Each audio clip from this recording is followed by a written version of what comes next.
நரி மற்றும் புளிப்பு திராட்சை ஒரு தோட்டத்தின் வேலி ஓரமாக திராட்சை கொடியில் திராட்சையை பார்க்கிற நரி அதை சாப்பிட தாவி தாவி பார்க்கும். ஸ்ரீ, இந்த பழம் புளிக்கும் என சொல்லிட்டு போகுமே. எஸ், அந்த நரி கதையின் பார்ட் 2 கதை தான் இது. பழம் எட்டாமல் போகவே சோகத்தோடு காட்டுக்குள்ளே போய் ஒரு கல் மேலே உட்கார்ந்து அழுதுட்டு இருந்துச்சு. அப்போ அந்த வழியாக வந்த நரியின் நண்பர்களான சிங்கமும் சிறுத்தையும் நரியை பார்த்தாங்க. என்ன பிரதர், என்ன ஆச்சு, ஏன் அழறே அப்படின்னு கேட்டுச்சு. சிங்கம் அந்த நரியை பத்தி தான் நமக்கு நல்லா தெரியுமே, வாயை திறந்தாலே பொய்யும் பந்தாவும் தானே வரும். ஆகா, நாம அங்கே அவமானப்பட்ட விஷயத்தை சொன்னா விழுந்து புரண்டு சிரிப்பாங்க. இந்த சிங்கம் ஒரு நடமாடும் வாட்ஸ்அப், சிறுத்தையோ ஒரு லைவ் வீடியோ, காடு முழுக்க சொல்லிடுவாங்க. இவங்களை வேற மாதிரி சமாளிப்போம். இப்படி நிமிஷத்துல மனசுக்குள்ளே திட்டம் போட்டுருச்சு. என்ன பிரதர், பதிலையே காணோம். எங்காவது பலமா அடி வாங்கினியா அப்படின்னு கேட்டுச்சு சிறுத்தை. உங்களுக்கு அருமையான ஒரு உணவை தேடி வச்சிருக்கேன். அதை நினைச்சு சந்தோஷத்துல ஏற்பட்ட ஆனந்த கண்ணீர் இது. பார்க்கிறதுக்கு அழற மாதிரி தெரியுது. உங்களுக்காகத்தான் காத்திருந்தேன். சரியான நேரத்துல வந்துட்டீங்க அப்படின்னு சொல்லிச்சு நரி. சிங்கமும் சிறுத்தையும் ஒருத்தரை ஒருத்தர் பார்த்துக்குச்சுங்க. அப்படி என்ன அருமையான உணவு, அது எங்க இருக்கு என கேட்டுச்சு சிங்கம். இவங்களுக்கு இன்னும் கொஞ்சம் பந்தா காட்டலாம்னு நினைச்சது நரி. போகலாம், ஆனா ஒரு கண்டிஷன். அதுக்கு சம்மதிச்சா அங்கே கூட்டிட்டு போறேன் அப்படின்னு சொல்லிச்சு நரி. பெருசா ஒண்ணும் இல்லை. என்ன கண்டிஷன்? நல்ல சாப்பாடு கிடைக்குதுன்னா எந்த கண்டிஷனா இருந்தாலும் எனக்கு சம்மதம் தான் அப்படின்னு சொல்லிச்சு சிறுத்தை. உங்க கண்களை கட்டி கூட்டிட்டு போவேன், ஏன்னா அது நான் கண்டுபிடிச்ச இடம். அந்த இடத்துக்கு நான் இல்லாமல் நீங்க போக கூடாது, அதுக்குத்தான் அப்படின்னு பந்தாவாக சொல்லிச்சு நரி. சிங்கமும் சிறுத்தையும் மறுபடியும் ஒருத்தர் ஒருத்தர் பார்த்துக்குச்சுங்க. சரி சரி, நீ சொல்ற மாதிரியே வர்றோம், ஆனா அந்த உணவு மட்டும் நல்லா இல்லைன்னா அப்படின்னு முறைச்சது சிங்கம். நரிக்கு உள்ளுக்குள்ளே நடுக்கமா இருந்தாலும் அதை வெளியே காட்டிக்கல. திராட்சை ரொம்ப இனிப்பா இருக்குன்னு கேள்விப்பட்டிருக்கேன், இவங்களை பயன்படுத்தி நாமளும் சாப்பிடலாம் அப்படின்னு நினைச்சது. அதெல்லாம் பிரமாதமா இருக்கு, நான் நேத்து சாப்பிட்டது. அவற்றை இரண்டு இரண்டாக ஒரு கொடியால் இணைச்சது. இன்னும் நாக்கில இருந்து சுவை போகலை என சொல்லிச்சு நரி. அதுக்கு அப்புறமா அங்கிருந்த ஆலமரத்திலிருந்து பெருசு பெருசா 4 இலைகளை பறிச்சது. மூக்கு கண்ணாடி மாதிரியும் இருக்கும். அது பார்க்க எப்படி இருந்துச்சு தெரியுமா? சுட்டீஸ் விமானத்தில் போகும்போதும் ஓய்வு எடுக்கும் போதும் சிலர் வெளிச்சம் படாமல் இருக்க முகமூடி மாதிரி கருப்பு பட்டை ஒண்ண மாட்டிப்பாங்க. பார்த்து கூட்டிட்டு போ நண்பா. அந்த மாதிரி இருந்துச்சு. அப்படி 2 முகமூடி செஞ்சு சிங்கத்துக்கும் சிறுத்தைக்கும் கட்டி விட்டுட்டு சரி போகலாமா என கேட்டுச்சு நரி. ஏதாவது பள்ளத்துல தள்ளிட போறேன் என சொல்லிச்சு சிறுத்தை. பயப்படாதீங்க, என் கையை பிடிச்சுக்கங்க என சொல்லி சிங்கத்தையும் சிறுத்தையையும் கூட்டிட்டு போச்சு நரி. அவங்க நடந்து நடந்து அந்த திராட்சை தோட்டத்தின் வேலி பக்கம் வந்து சேர்ந்தாங்க. அந்த இடத்துக்கு வந்தாச்சு.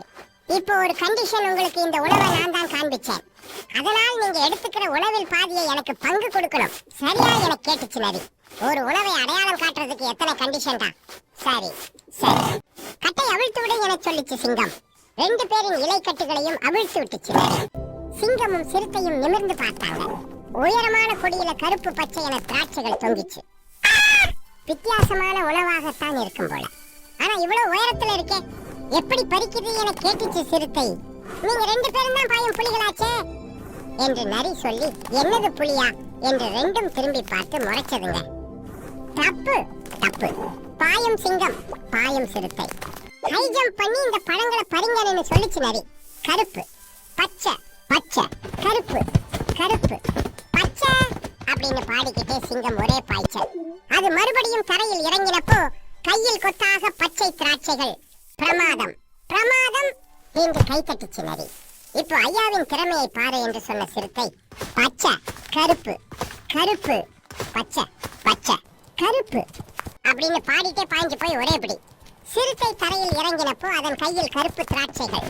பிரமாதம் பிரமாதம் என விசில் அடிச்சது நரி. ஆகா, 2 பேர்கிட்ட இருந்தும் நமக்கு பங்கு கிடைக்கும். சூப்பர்டா. முதல் பார்ட் கதையில தோத்து போயிட்டாலும் 2வது பார்ட்ல சாதிச்சுட்டேன். திராட்சையை சாப்பிட போறேன் என்று தனக்கு தானே முதுகில் தட்டிக்கிச்சு நரி. சுட்டீஸ், இப்போ நீங்க சொல்லுங்க, சிங்கம் கையில என்ன கலர் திராட்சை இருக்கு? ஆமாம், பச்சை திராட்சைகள். அதுல இருந்து கொஞ்சம் பிச்சு எடுத்து லபக்குன்னு வாயில போட்டு கடிச்சது. திராட்சையும் சாரும் கொட்டைகளும் தெரிச்சது. அவ்வளவுதான். சிங்கத்தோட முகம் போன போக்க பார்க்கணுமே. கண்ணெல்லாம் பிதுங்கி முகம் கோணி போச்சு. பார்க்கவே அழகா இருக்கிற பழத்தை சாப்பிட்டதும் சிங்கம் மூஞ்சி எதுக்கு அப்படி போகுது, என்னமோ போடா மாதவாயின்னு நினைச்சுக்கிச்சு சிறுத்தை. சிறுத்தை கையில எந்த கலர் திராட்சை இருக்கு சுட்டீஸ்? ஆமா, கருப்பு திராட்சைகள். அதுல இருந்து கொஞ்சம் பிச்சு எடுத்து லபக்குன்னு வாயில போட்டு கடிச்சது சிறுத்தை. திராட்சையின் சாரும் கொட்டைகளும் தெரிச்சது. அவ்வளவுதான். சிறுத்தையின் முகம் போன போக்க பார்க்கணுமே. கண்ணெல்லாம் பிதுங்கி முகம் கோணி போச்சு. இதை பார்த்துட்டு இருந்த நரிக்கு ஒரே குழப்பம். அது தலையை சொரிஞ்சுக்கிட்டே, நண்பாஸ் என்னாச்சு? எவ்வளவு அருமையான இனிப்பான உணவை உங்களுக்காக கஷ்டப்பட்டு கண்டுபிடிச்சிருக்கேன். எனக்கு பங்கு கொடுக்காம இருக்க சதி பண்றீங்களோ என கேட்டுச்சு. சிங்கமும் சிறுத்தையும் ஒருத்தர் பார்த்துக்கிச்சுங்க. அப்புறம் நரி பக்கம் திரும்பினாங்க. என்னது அருமையான உணவா, இனிக்கும் உணவா, பங்கு வேணுமா, மொத்தமே கொடுக்குறோம் அப்படின்னு சொல்லிக்கிட்டே நரி மேலே பாய்ஞ்சதுங்க. அவ்வளவுதான்.